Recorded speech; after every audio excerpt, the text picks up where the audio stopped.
Thank you so much. Thank you. Everybody, please have a seat. It is wonderful to see all of you. Thank you, Phyllis, for the wonderful introduction.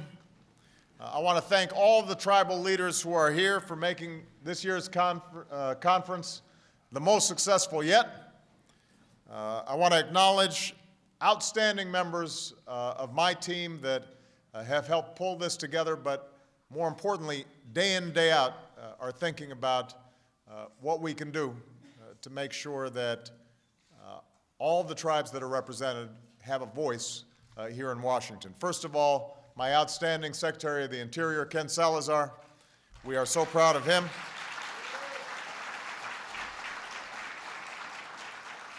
Assistant Secretary for Indian Affairs, Larry Echo Hawk.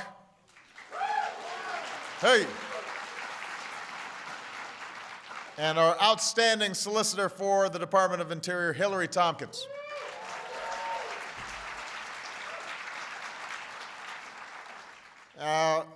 Today I'm here not only as President.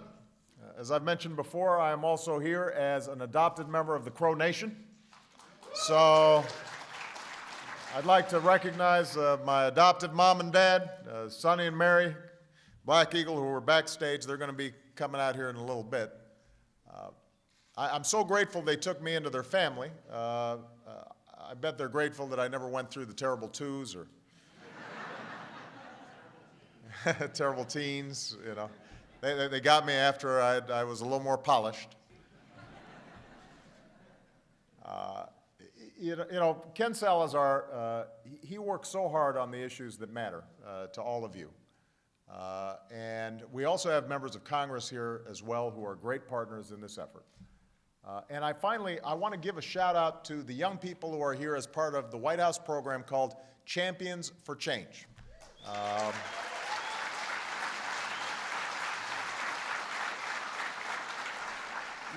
Really remarkable young people. I had a chance to meet them backstage. There's Teresa Baldwin, who's working to prevent teen suicide among Alaska Natives. Levon Thomas, who's bringing green jobs to the Navajo Nation. Dallas Duplessis, who started a gardening club to promote healthy eating in Tulalip, Washington. She wrote, "Our goal is not to be couch potatoes, but to grow some potatoes." So I think Michelle would like that one. Standing in this room with leaders of all ages, it's impossible not to be optimistic about the future of Indian country. Obviously, we face tough times, but you still believe that tomorrow can be better than today. You're out there making your communities better places to live. What you expect and what you deserve is a federal government that helps, not hinders, your efforts. You deserve leaders in Washington who fight for you every single day. And that's one of the reasons I ran for this office. You know, when I visited the Crow Nation during the campaign, I said my job was not just to win an election, it was to make sure that Washington starts focusing on you. I promised a true government-to-government relationship, a relationship that recognizes our sometimes painful history, a relationship that respects the unique heritage of Native Americans, and that includes you in the dreams that we all share. And together, we're building that relationship.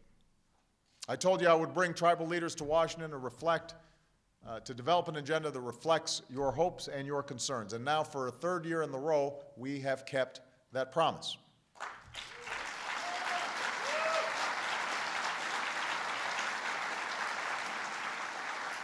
I told you that when I was president, we wouldn't just pay lip service to the idea of consultation. And today, we're holding every cabinet agency responsible for working together with Indian tribes. I told you I'd appoint Native Americans to senior positions in the White House, and I know that many of you have worked with Kim Teehee of Cherokee Nation, my senior policy advisor for Native American issues, and Charlie Galbraith of the Navajo Nation in our Office of Intergovernmental Affairs. We're working to make our government-to-government relationship even stronger. We ask Congress to recognize the power of tribes to prosecute perpetrators of domestic violence, whether they're Indian or non-Indian.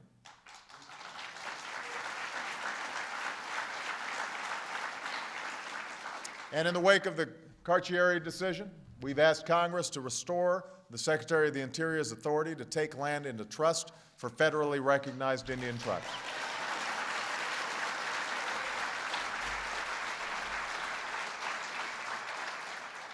So this new relationship represents a major step forward. It is change. But I promised even more than that. I told you that as president, I would work with you to tackle the most difficult problems facing Native American families, and that's exactly what we've done. We passed the Tribal Law and Order Act and began making Indian country a safer place to live. We permanently authorized the Indian Health Care Improvement Act and made quality health care accessible to more Native Americans.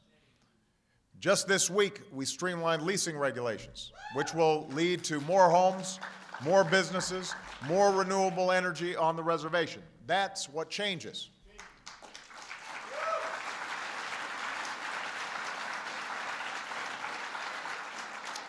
And finally, we said that even as we include Indian tribes in the broader promise of America, we're going to keep Native traditions alive. So when Michelle launched Let's Move in Indian Country, she brought lacrosse players to the White House and invited Native American children to plant the Three Sisters crops in the White House vegetable garden.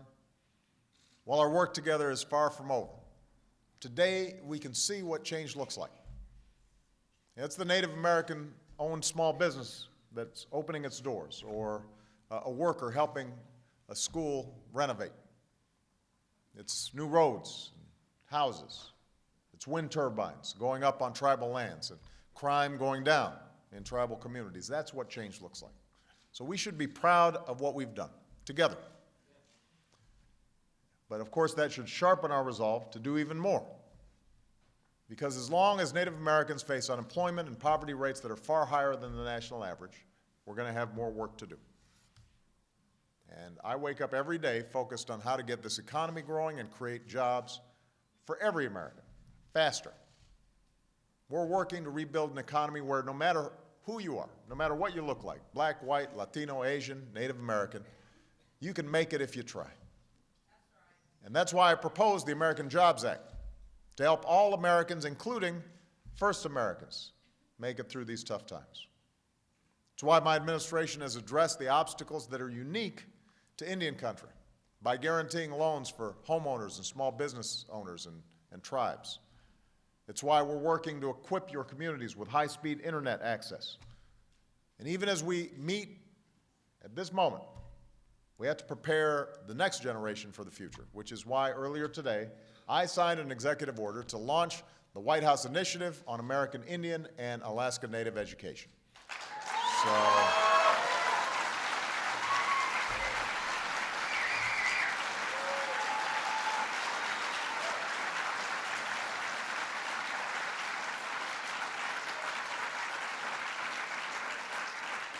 Secretary Duncan, who's here, Secretary Salazar, they're going to work together on this effort to prepare Native American youth to compete for the high-skilled, good jobs of tomorrow.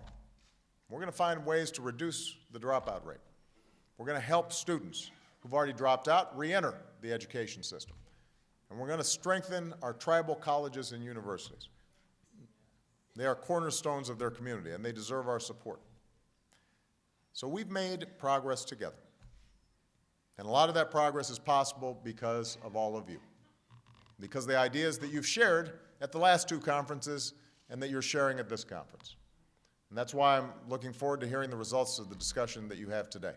I want to know what we can do to keep tackling the tough issues, from education to jobs to health care to public safety. It'd be nice to say that the work was done, but we know the truth. We haven't solved all our problems. We've got a long road ahead. But I believe that one day we're going to be able to look back on these years and say that this was a turning point. This was the moment when we began to build a strong middle class in Indian country. The moment when businesses, large and small, began opening up in reservations. The moment when we stopped repeating the mistakes of the past and began building a better future together. One that honors old traditions and welcomes every Native American into the American dream. We've got to finish what we started. So today I want to thank all of you for everything that you do. I want to ask you to keep going.